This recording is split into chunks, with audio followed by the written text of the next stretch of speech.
Bonjour à tous. Donc nous allons finaliser aujourd'hui la partie sur l'immunologie grâce à cette petite vidéo qui va vous permettre de compléter la fiche d'activité.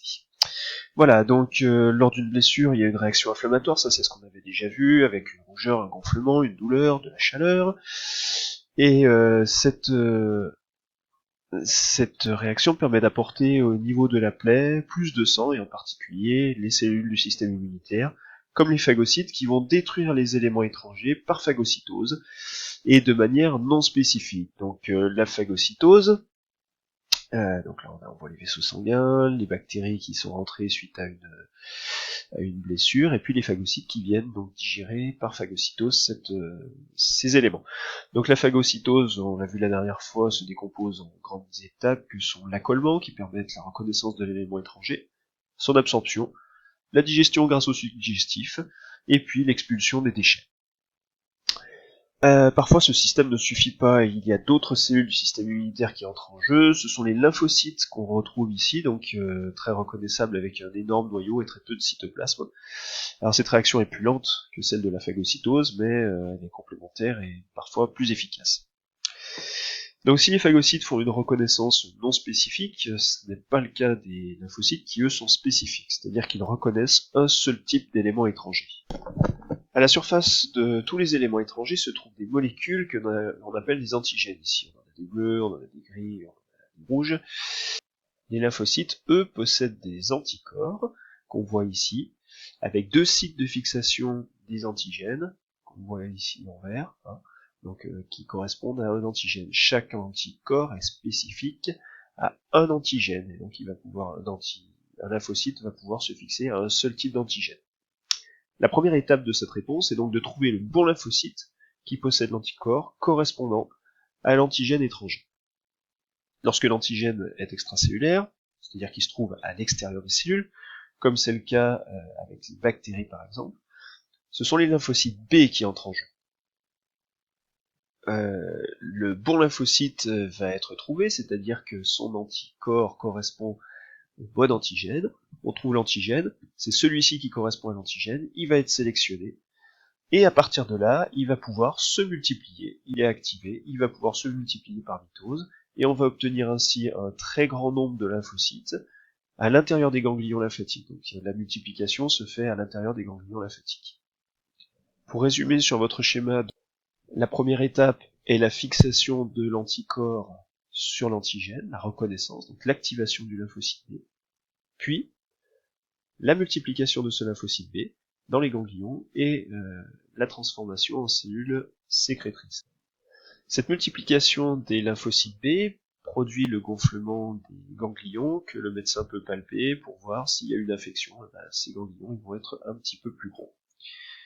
Donc une fois que le lymphocyte B s'est multiplié dans les ganglions, il va être produit, on l'a dit, en cellules sécrétrices, c'est-à-dire qu'il va fabriquer des anticorps en très grande quantité, tous identiques, spécifiques à un antigène. Ces anticorps sont circulants, ils vont aller dans le sang, dans la lymphe, dans le sérum, et du coup ils vont pouvoir aller se fixer sur l'antigène spécifique et les regrouper. Vu qu'il y a deux sites de fixation, eh bien les antigènes vont tous être regroupés. Lorsque tous ces anticorps et ces antigènes sont regroupés, donc les antigènes sont tous ensemble, eh bien, on va pouvoir les détruire grâce aux phagocytes, qui vont être beaucoup plus efficaces étant donné que tous les antigènes sont regroupés. Ils n'ont pas besoin d'aller les chercher, ils sont tous au même endroit. Donc, destruction par phagocytose de l'ensemble, anticorps, antigènes. Ainsi, une personne qui possède un très grand nombre d'anticorps face à un antigène donné, on appelle cette personne séropositive. Son sérum contient des anticorps dirigés contre cet antigène.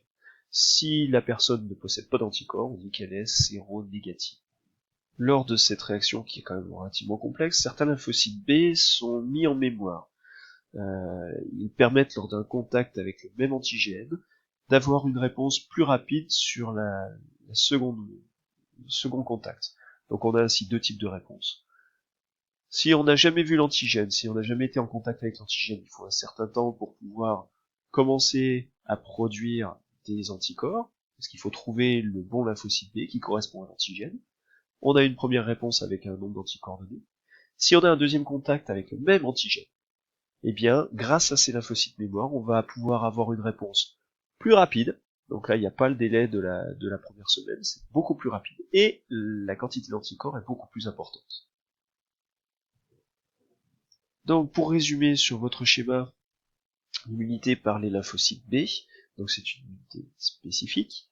J'insiste là-dessus, les anticorps correspondent à un type d'antigène.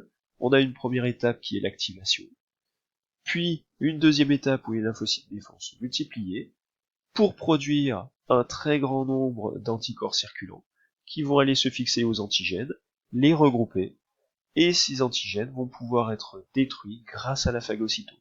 En même temps que tout ce système se met en place, on va avoir production de lymphocytes B mémoire qui permettront ultérieurement d'avoir une réponse beaucoup plus rapide, beaucoup plus efficace. D'autres micro-organismes, comme les virus, eux ne se développent pas à l'extérieur des cellules, mais à l'intérieur des cellules. On dit qu'ils sont intracellulaires. Ils ne sont donc détectables par les lymphocytes B, par exemple, par les anticorps, uniquement quand ils circulent à l'extérieur de la cellule. Une fois qu'ils sont à l'intérieur de la cellule, on ne peut plus les détecter. Enfin, du moins, pas avec les lymphocytes B. Il existe d'autres systèmes qui permettent de les détecter, car les cellules présentent à leur surface, les cellules de notre corps présentent à leur surface leurs propres molécules, à l'extérieur, grâce à un système qu'on appelle CMH ou HLA. Je vous passe les noms précis, peu importe. Ce qui est vraiment important, c'est de comprendre que des cellules de l'intérieur de la cellule, les molécules de l'intérieur de la cellule peuvent être présentées à l'extérieur grâce à ce système-là. Ainsi, une autre famille de lymphocytes, les lymphocytes T cette fois-ci, sont capables de reconnaître des molécules étrangères à la surface des cellules, même si ces molécules sont produites à l'intérieur de la cellule grâce à ce système CMH. Donc les lymphocytes T vont reconnaître notre organisme et le fait que des molécules ne correspondent pas aux molécules normalement produites par la cellule. Ce sont donc des cellules infectées. Comme les lymphocytes B, ces lymphocytes T vont pouvoir être activés grâce à cette reconnaissance et se multiplier dans les ganglions au même titre que les lymphocytes B. Donc, on a l'activation. Et ensuite, une multiplication lorsque cet antigène est reconnu. On a le bon lymphocyte T, il est spécifique, on va pouvoir le multiplier. Alors, à la différence des lymphocytes B, une fois qu'ils se sont multipliés dans les ganglions, ils ne vont pas produire des anticorps comme les lymphocytes B, mais ils vont se transformer en cellules qu'on appelle des cellules tueuses. Alors, ces cellules tueuses ont un mode d'action un peu particulier, puisque suite à leur reconnaissance, donc elles vont être libérées dans la circulation sanguine, elles vont aller trouver les cellules qui sont infectées par un virus, grâce à la reconnaissance avec le système HLA ou CMH, hein, c'est la même chose. Et une fois que la reconnaissance est faite, eh bien elles vont produire des substances toxiques qu'on appelle cytotoxiques, donc toxiques pour les cellules. Ces substances vont détruire la cellule qui était infectée. On voit ici au microscope électronique ce type d'action, c'est ce qu'on appelle le baiser de la mort, c'est-à-dire vous avez un lymphocyte T qui rentre en contact avec une cellule infectée, il la reconnaît grâce au système CMH ou HLA, il va produire des molécules qu'on ne peut pas voir au microscope, et la cellule infectée va être détruite grâce aux substances. Donc, simple contact, destruction.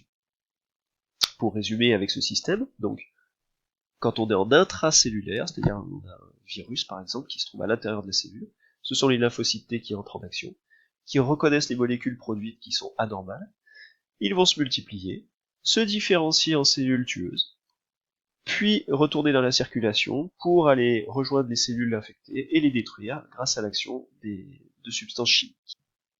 Il faut préciser que tout comme les lymphocytes B, nous avons des lymphocytes T mémoire qui sont produits, fabriqués, pour avoir une réponse secondaire plus rapide, plus efficace.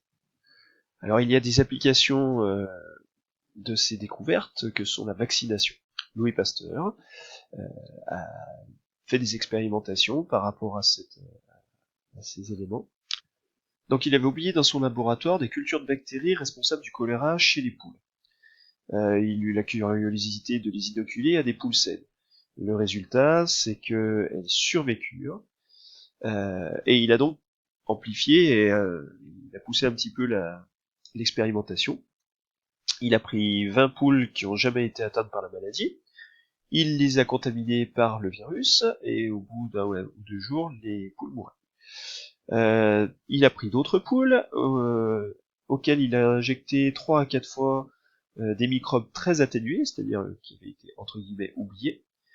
Il les a injectés, et puis ensuite il a injecté la bactérie virulente, et là il s'est rendu compte qu'au bout d'un ou deux jours, la plupart des poules survivaient, elles avaient été vaccinées, parce qu'elles avaient été en contact une première fois avec l'antigène, mais cet antigène n'était pas virulent, c'est-à-dire que la maladie ne se déclarait pas. Donc les poules ont pu produire des anticorps et des lymphocytes mémoire qui leur a permis de résister suite à la seconde attaque de l'antigène à ce fameux antigène et donc à la maladie. On retrouve donc notre courbe et l'action de la vaccination, c'est-à-dire que lors d'un premier contact avec l'antigène, si celui-ci n'est pas virulent, la maladie ne va pas se déclarer mais va permettre une réponse primaire et la production de lymphocytes mémoire. Suite au deuxième contact, celui-ci peut être virulent et dangereux, dans ce cas-là, on va avoir très rapidement la production d'anticorps qui vont permettre de protéger la personne contre la maladie contre laquelle elle a été traitée, puisque le vaccin est en fait consiste à mettre un premier contact avec l'antigène sans déclencher la maladie. Voilà, bah écoutez, j'espère que ce cours a été clair et que vous avez bien compris. Vous pouvez réaliser l'activité à présent.